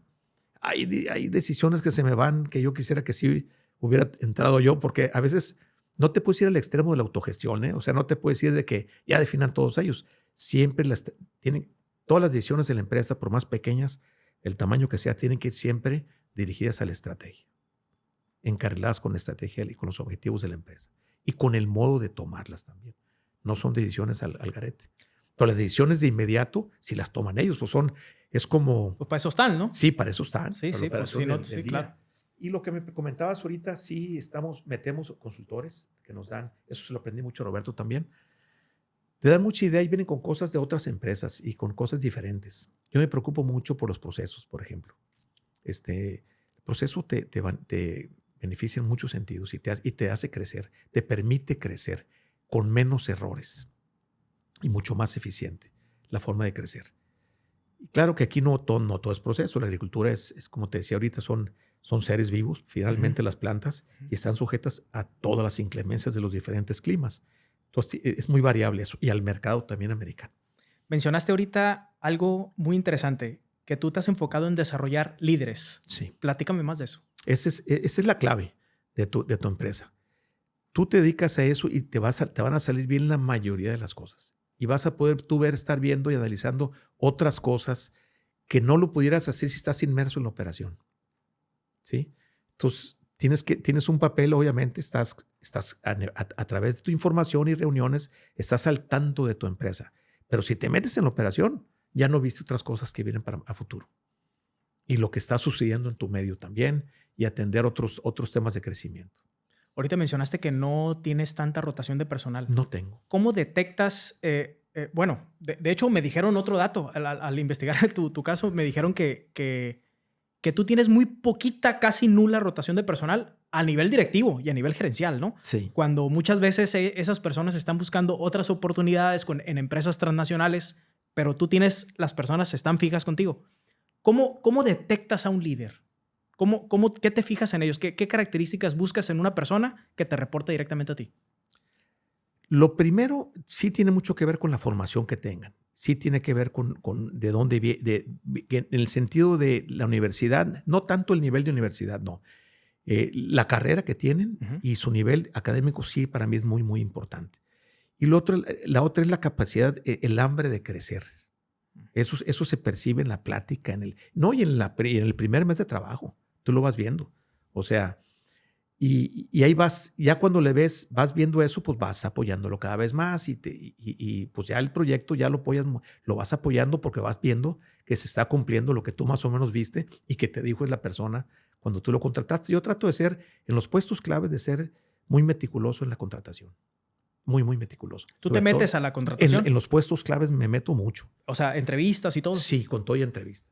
Si yo sí necesito ver el feeling, yo sí necesito sentir a la persona que su forma de pensar, su forma de actuar porque es la clave. Cuando llegas así, por ejemplo, a entrevistar a un perfil o a un puesto clave, Sí. ¿qué temas le preguntas? ¿Cuáles son las preguntas que haces? ¿Por dónde giras la plática? Ya analicé el currículum que trae, Ajá. la verdad. La parte académica la analizas y cuando me llega su currículum, también te lo digo desde el principio, lo estoy haciendo, pasa por un departamento externo primero de recursos humanos, donde se les hacen diferentes pruebas. Externo. Externo, sí. Siempre lo he hecho así. Ok, Nunca ha sido el dedazo, me late que si no. Ok. Ya veo unas habilidades que me reporta un consultor de recursos Sí. humanos. Ahorita ya lo tengo yo, pero siempre pido inclusive a otras empresas, me han ayudado a hacer exámenes. Ujú. El caso de Coppel me ha ayudado, por ejemplo, oye, tengo muchas dudas, ya voy a contratar esto chinano con los exámenes que hacen ellos. Y en fin, y voy viendo y ya ves las habilidades. Y si es para lo que yo estoy buscando, eso es lo primero. Ese sí no es así, no creas que me nace de la primera saber cómo es o no. Ajá. Ya vengo con ese antecedente. Y ya son preguntas personales. ¿Cómo qué? ¿Cómo qué Como preguntas? que tu familia, Te metes, tus hermanos. te metes Sí, en claro, ese claro. lado personal. Sí, sí. ¿Qué te fijas en eso? Sí, una familia que haya sido por lo menos estable. No voy a discriminar si no es estable, pero sí me interesa ver qué relación tiene con sus hermanos, Okay. qué relación tiene con sus papás, muchísimo, qué relación tiene con sus tíos, con todo, o sea, con la gente que lo rodea. Eso para mí es muy, muy importante. O sea, exploras. O sea, oye, Sí, tu no, relación claro. con tu esposo, con Sí, tu claro. esposa, Sí, sí, tienes sí, sí. hermanos. Sí, sí, y Ok. cómo convive con ellos y todo. Eso es muy importante para mí. ¿Qué más preguntas? Pues básicamente eso. Ya después, es que cuando yo los contrato, por ejemplo, los 3 gerentes de empaque que tengo yo uno en La Cruz, otro en Culiacán y otro en Villa Santiago, los 3 tienen la misma profesión y me los traje acabando la maestría. O sea, ni siquiera me dicen que tienen currículum, o sea, ni de trabajo. Eso sí, yo no es mi preocupación en ese momento, porque los voy a formar. Ah, ok. Sí, O los sea, tú le contrato apuestas a la formación. a la O formación. sea, tú contratas a la persona y formas Sí, al profesionista. Entonces yo veo el potencial que tienen, Ya. nomás hay que pulirlos. Ya te Pero sí, entendí. pero veo el potencial. Siempre pasan por ejemplo, yo a los de los empaques los he contratado antes de hacer el empaque, ya sé que lo voy a hacer, que voy a ocupar 1 año, 2 años antes, y los entrena aquel ingeniero que te dije que contraté hace muchos años, Ujú. que ya tiene experiencia, los mete el empaque en Culiacán mientras se hace el otro empaque. Entonces, ya que pues el jefe de empaque ahorita de La Cruz tiene 32 años, si mal no recuerdo, ya tiene 8 años conmigo. Y maneja ya los mismos bultos que maneja Culiacán. O sea, son jóvenes todos, realmente, y empiezan ya como gerentes. Sí hay la supervisión del de Culiacán, pero es una supervisión de lejos. Los capacito primero, pero ya con un potencial. Ahorita te iba a preguntar cómo aprendiste a delegar, pero tu respuesta fue que pues no te quedó de otra, porque como no eras experto en lo agricultor, pues tenías que delegar sí o sí. Pero si ahorita volteas atrás y ves tu método para delegar que te ha funcionado, ¿cómo describirías esa forma de delegar tuya? Por ejemplo, si le quieres dar consejo a un director joven en cómo él debería de delegar, ¿cuáles serían tus consejos? Primero, qué nivel tienen sus gerentes o qué nivel tienen sus posibles gerentes o potenciales gerentes. ¿Nivel te refieres académico o el de experiencia? El nivel de responsabilidad y de capacitación también, porque lo que hay que hacer es hacerlos expertos, lo mejor en lo que hacen. Es para que tú puedas delegar mucho más fácil. Y es lo que más le conviene a la empresa y te conviene a ti. Entonces, el de fertilización que me tengo fue de una agrícola que estaba cerrando, que me habían recomendado mucho él, y es maestro de la UAS, inclusive, y pues era un tipazo, la verdad. Entonces, empecé empezó la evolución de la tecnología y él se fue capacitando. Entonces, así en todas las áreas. ¿Qué es de lo que más te sientes orgulloso de haber delegado? No, pues prácticamente la toma de decisiones. ¿Sabes cuál es el efecto principal en la delegación? La autorrealización y por lo tanto la motivación de ellos, De la gente, ¿no? de la gente. ¿Tú crees que cuando un trabajador o un puesto clave se siente con poder de decisión y con poder de hacer, se siente más con la camiseta puesta? Fíjate, yo miré antes, se siente más motivado sobre todo, porque él está haciendo, dando los otros por él mismo. Y ya lo demás es consecuencia, la camiseta puesta, etcétera, etcétera. Pero el primer efecto yo lo que veo es que se motivan. ¿Por qué? Porque toman sus propias decisiones. Son capaces de eso. Eso, Y si realizan finalmente, pues ¿cómo te realizas? eso tú lo promueves porque te pasó a ti en su momento, ¿no? Te dieron confianza de tomar tus propias Sí. decisiones y te funcionó. Por eso Yo lo lo transmites. promuevo, pero además de promoverlo, lo vas confirmando en las teorías de todas las empresas, ¿En las qué, perdón? en las teorías de la evolución del manejo de dirección, Ajá. que es lo indicado. O sea, es lo que tienes que hacer, es lo que debes de hacer. Totalmente. Ahorita dijiste que hay que delegar, pero tampoco soltar el 100%, ¿no? ¿Tienes alguna rutina o tienes algún proceso o hábito para rendir cuentas, pero sin llegar a la microgestión? Sí, tenemos reuniones todos los lunes, por ejemplo, de 8 a 9 de la mañana, las áreas principales. Entomología, el jefe de producción de toda la agrícola, los jefes de empaque de la Cruz, el director acá de Villa Santiago también, área de comercialización, área de finanzas, área de contabilidad, área de proyectos nuevos, todas las áreas intervienen en las juntas. Ellos a su vez tienen reuniones ya muy, muy concretas en ciertos días, en cierto horario, de operación real, que ahí ya no me meto yo. Uh-huh. Y los jueves en la tarde, desde hace muchísimos años, tenemos reuniones del campo, le decimos reunión de campo, y sí entramos como 35 gentes. Ahora es por Zoom. Antes era un salón que fue creciendo, pero nos heredó el COVID, este tema del Zoom. Y ahora la de inseguridad pues, nos hizo retomar temas del COVID en cuanto a logística. Y eso es en lo general. Yo hablo mucho en lo personal con los ingenieros, Uh-huh. por teléfono y todo. Ahora, ¿qué está pasando con el tema de la inseguridad? Me cambió toda la rutina. Eso sí, tengo que decirlo, pero no vale la pena comentarlo porque no es lo normal. Es un tema excepcional porque hay un paréntesis en Sinaloa de crisis, ¿no? Claro. Entonces no quisiera ni mencionarlo porque no es lo normal de un liderazgo o de mi trayecto. Sergio, ya para ir cerrando el episodio, y no quitarte mucho tiempo, quiero hablar de las prácticas de responsabilidad social que tú tanto has impulsado en la agrícola. Platícame, ¿cómo ves o qué es para ti la responsabilidad social y qué tipo de estrategias has logrado implementar en la agrícola que te han funcionado? Sí, mira, la responsabilidad social,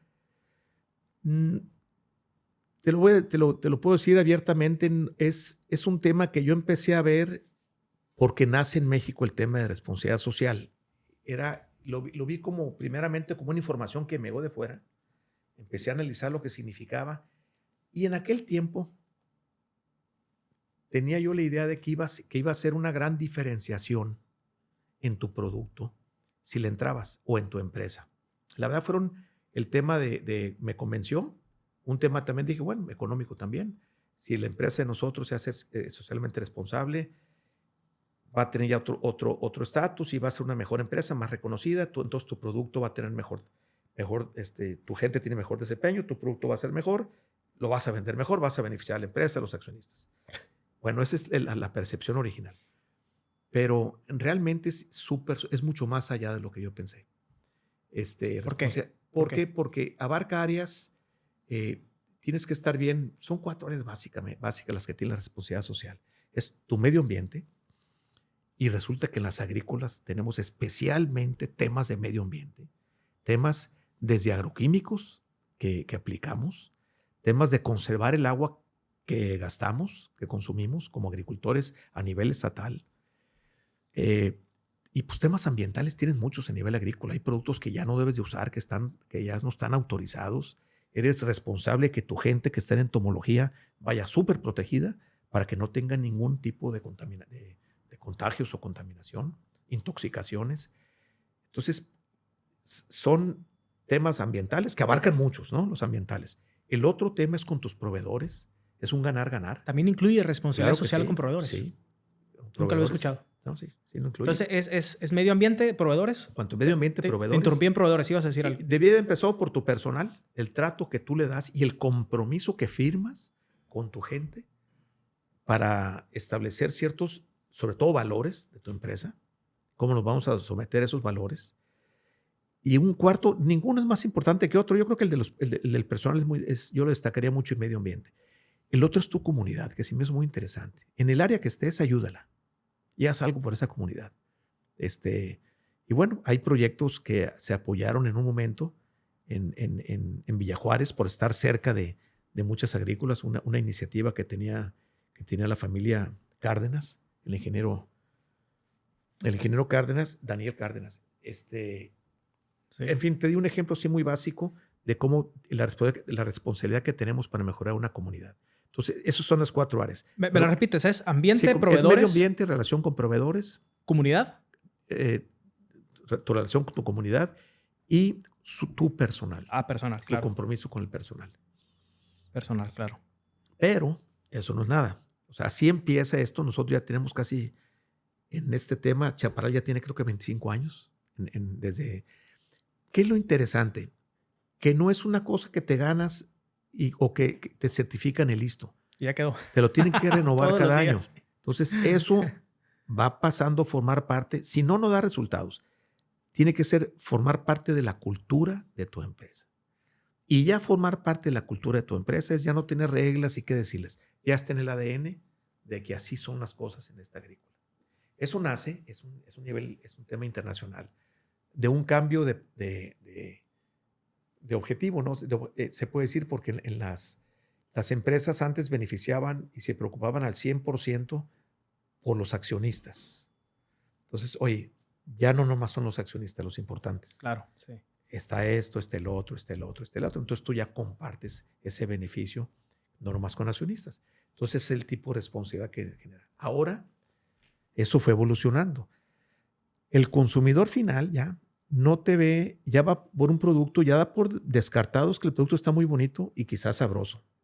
Ya el tema es, además, ¿cómo lo preparaste? Si fue en todo el tema que tú haces en tu proceso que cumpla con todas las reglas de sanidad para que tú evites un posible contagio. Pero lo más importante es cómo tratas a tus empleados. Entonces ya hay un ISO social y tenemos mucha responsabilidad los horticultores ahí también. Pero te digo que es un tema especialmente importante para los agricultores. Nosotros finalmente manejamos jornaleros, que yo creo que es la gente o el grupo étnico de gente más vulnerable que hay en México. Totalmente. Entonces, eso implica mucho más responsabilidad como líder de protegerlos y de cuidarlos. Entonces, no es posible muchas veces que tengan todo de lujo, todo, pero sí preocuparte porque temas de salud, temas que los sueldos, salarios sean lo más justo posible, lo más a tiempo, los productos que ellos consumen en abarrotes que sean lo más accesibles posible. Nosotros tenemos, por ejemplo, los abarrotes los manejamos nosotros. Los beneficios es para hacerles canchas de fútbol, para eso. Entonces, es un gran tema los jornaleros. Entonces, ya vamos en eso. Entonces, las certificaciones ahora de los supermercados, ya olvídate de la responsabilidad social. Llegan los supermercados, llega un Walmart, llega un H-E-B, llega un Safeway y te hacen certificaciones muy... Te lo piden, pues. Sí, y no, pero aparte ellos te hacen auditorías que son muy severas muchas veces. Entonces, tienes que tener tus procesos muy al día. Y bueno, se animan, llegan al empaque y agarran a 2, 3 gentes sin que tú les digas cuál. Los llevan a un cuarto y les preguntan cuánto te pagan, sí. cómo te pagan. Órale. ¿Sí? Si te retienen esto, cuánto te retienen. Órale, ya. ¿No? Pero bien. Y ellos escogen entre todo el personal que está trabajando. Eso ha evolucionado. Si tú quieres mezcla de interés económico en que te compren esas gentes, porque te compran bien, esas cadenas, pero también es parte de tu conciencia como líder. 100%.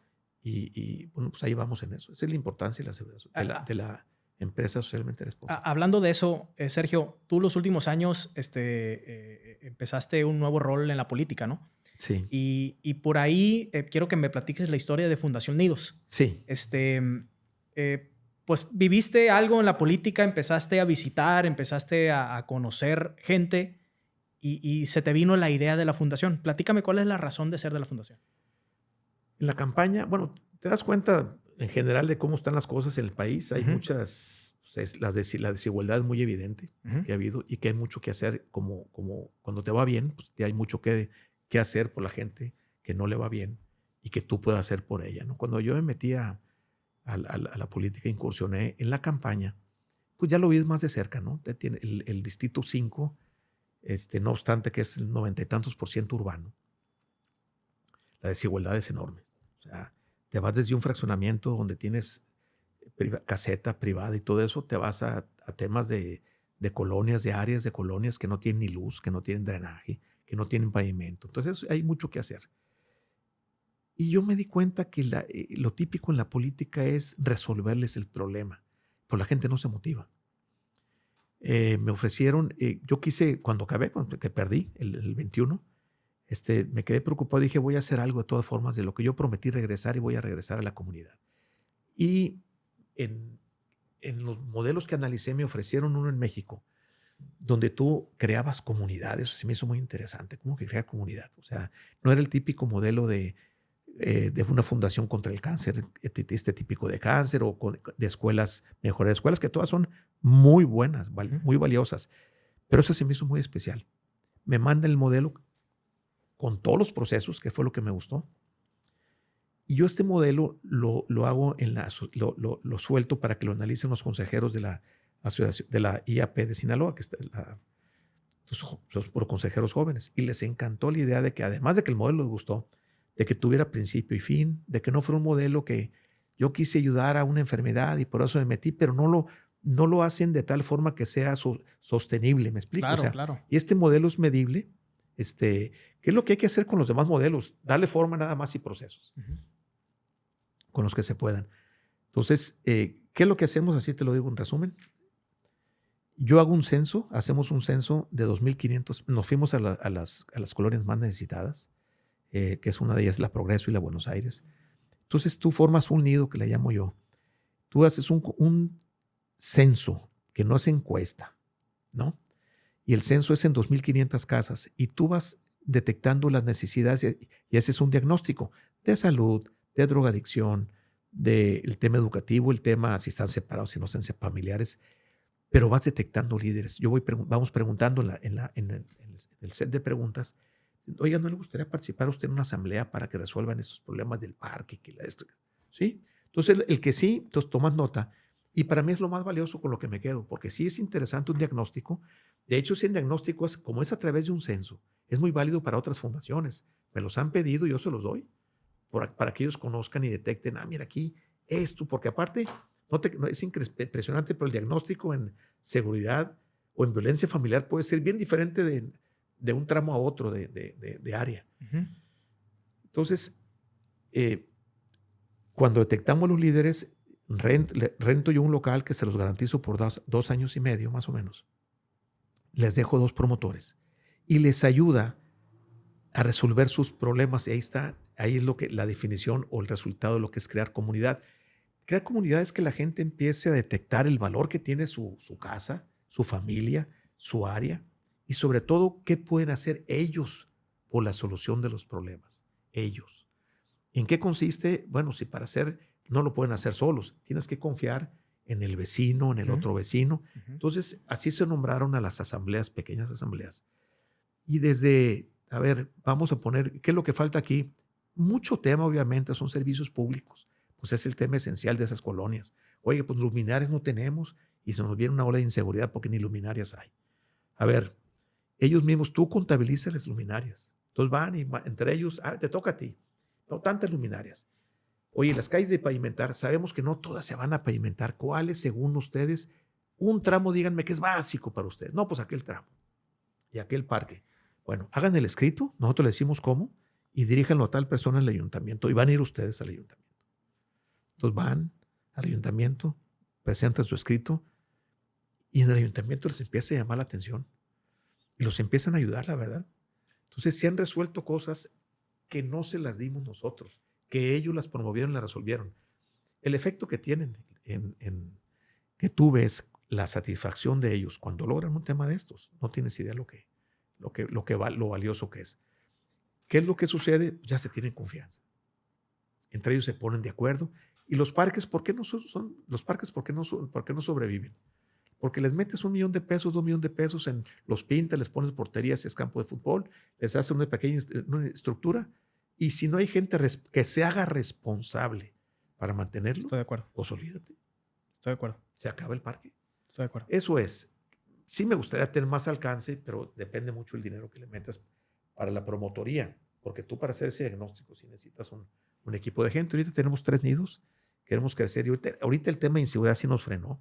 No nos ha frenado, lo llevamos más lento, porque obviamente son zonas donde hay mucha inseguridad también. Y particularmente, ¿por qué esa causa fue la que más te atrapó, habiendo otras causas, y voy a poner entre comillas, como más de peso, ¿no?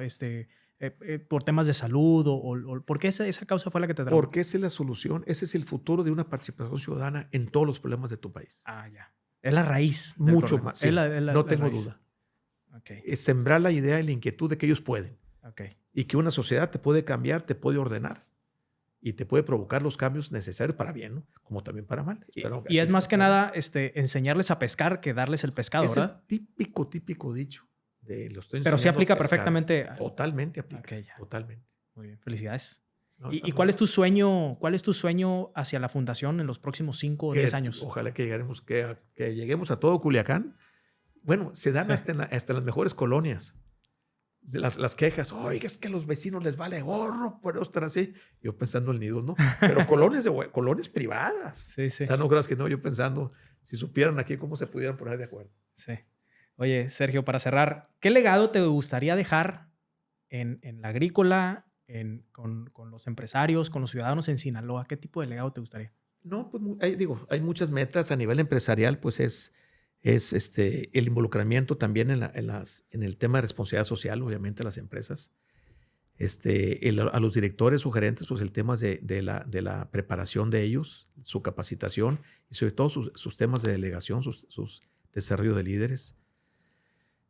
Y pues involucrarnos en decisiones no nomás de tu empresa, ya como ciudadano, hay que involucrarse en decisiones que ya que atañen al futuro de tu familia, sobre todo de tu empresa. Y participar en organismos también no necesariamente se tienen que meter a política. Hay formas de hacerlo. Hay organismos, por ejemplo, el caso de los agricultores, pues participar, apoyar más al mismo organismo de la Asociación de Agricultores del Río Culiacán. O sea, hay muchas cosas que hacer por el gremio y por la sociedad. Entonces, que tengan esa inquietud de participar y no cafetear los problemas nada más aquí en los restaurantes y opinar. Muchas gracias. Pues muy agradecido que me hayas compartido 1 hora y media de tu tiempo. Eres de los empresarios que más me han pedido que invite, fíjate. Es de los empresarios que más me habían pedido. Hasta ahorita se me hizo. Qué bueno, pues muchas gracias. ¿Algo que quieras agregar? No, nada más gracias a ti por este espacio. Pues espero que tu auditorio les agregue valor más bien a tu auditorio esta charla que estuvo muy interesante y pues muy amena. Muy bien, pues muchas gracias y nos vemos en el siguiente episodio. Hasta luego. Gracias.